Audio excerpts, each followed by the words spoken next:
Vamos começar com uma pergunta que parece simples, mas é bem profunda. Por que o progresso, que prometia tanto nos libertar, às vezes parece que só cria novas formas de aprisionamento? Pois é, essa é a grande questão que o filósofo Max Horkheimer, uma das mentes por trás da famosa escola de Frankfurt, nos ajuda a encarar. Hoje, a gente vai mergulhar nas ideias dele para entender essa crítica tão poderosa à nossa sociedade. Pensa bem, a razão era a grande estrela do iluminismo, a ferramenta que ia libertar a humanidade da ignorância e da opressão. Mas aí, o que aconteceu? No século XX, essa mesma razão parecia ter se tornado um instrumento de controle, de dominação. Esse paradoxo, essa contradição, é exatamente o ponto de partida de Horkheimer, e é isso que a gente vai investigar aqui. Para a gente entender de onde vêm essas ideias, é fundamental dar uma olhada no mundo em que ele vivia. Imagina só, Horkheimer viu de perto a quebra da bolsa, a ascensão do nazismo e do fascismo e o boom da cultura de massa com o rádio e o cinema. O pensamento dele não nasceu do nada, sabe? Foi uma resposta direta, na veia, a todas essas transformações e experiências super autoritárias. Ok, então vamos entrar na primeira parte do diagnóstico que ele fez da sociedade. Para o Horkheimer, o problema não era a razão em si, mas o tipo de razão que se tornou dominante no mundo moderno.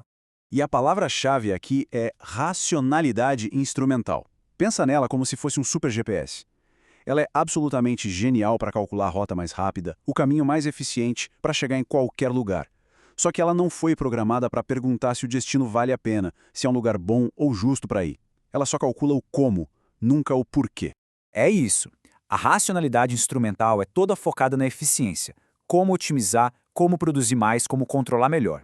Ela cria tecnologias incríveis, claro, mas nesse foco total no como, ela simplesmente ignora as perguntas éticas. O porquê a gente está fazendo isso fica de fora. E esse, para Horkheimer, é o ponto cego moral da nossa época. E essa reflexão leva a uma das ideias mais provocadoras que ele escreveu junto com Theodor Adorno. A tese é a seguinte: a mesma razão que usamos para dominar a natureza, para nos libertar de suas forças, acabou se voltando contra nós mesmos. Ela criou sistemas de controle e de manipulação entre seres humanos cada vez mais eficientes e sofisticados. Uma verdadeira reviravolta. E essa lógica não parou na economia ou na política. Horkheimer leva essa análise por um lugar que a gente costuma pensar como o território da liberdade e da criatividade, a cultura. Como é que essa razão instrumental afeta a arte, a música, o cinema que a gente consome? Bom, para explicar isso, ele e Adorno criaram um conceito que ficou super famoso, a indústria cultural. A ideia é que a cultura na nossa sociedade virou basicamente uma mercadoria. Ela é produzida em massa, como se fosse uma linha de montagem, sabe? Seguindo fórmulas que já deram certo, tudo calculado para garantir o lucro, deixa de ser expressão para virar produto.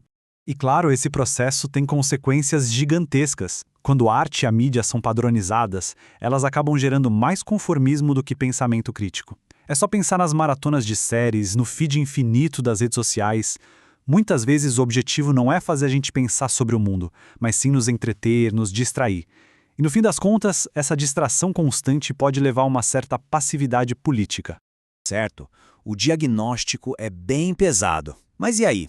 Existe uma saída? Para Horkheimer, a solução não era, de jeito nenhum, abandonar a razão. Pelo contrário, a saída era resgatar a razão, mas criando um novo tipo de teoria, um novo jeito de produzir conhecimento.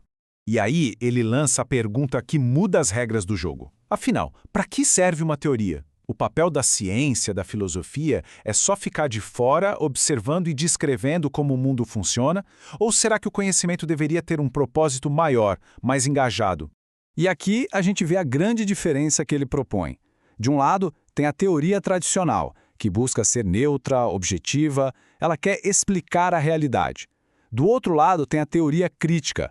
O objetivo dela é outro. Ela não quer só entender a sociedade. Ela quer expor as relações de poder, as injustiças que estão escondidas para poder ajudar a transformar essa realidade. Ela não é neutra. Ela tem um lado, o da libertação. Então, no fundo, a ideia central é esta aqui. Para a teoria crítica, conhecimento por conhecimento não basta. Ele precisa ter uma função, um propósito ético.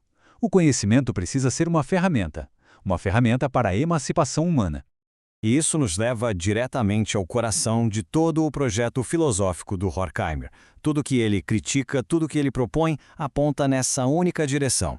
É o grande objetivo final. Mas essa palavra, emancipação, pode soar um pouco abstrata, né? O que ela significa na prática? Bom, para ele é algo bem concreto. Significa lutar para superar as estruturas que geram dominação, seja na economia, na política ou na cultura. Significa construir uma sociedade onde a razão não seja só uma ferramenta de eficiência, mas também uma ferramenta crítica, a serviço da justiça e da liberdade. Então, para a gente amarrar tudo, o pensamento de Horkheimer se apoia em 3 grandes pilares. Primeiro, a crítica àquela razão que só se preocupa com eficiência. Segundo, a proposta de uma teoria que não é neutra, que se compromete com a transformação social. E terceiro, a análise de como a nossa cultura pode ser usada para gerar conformismo.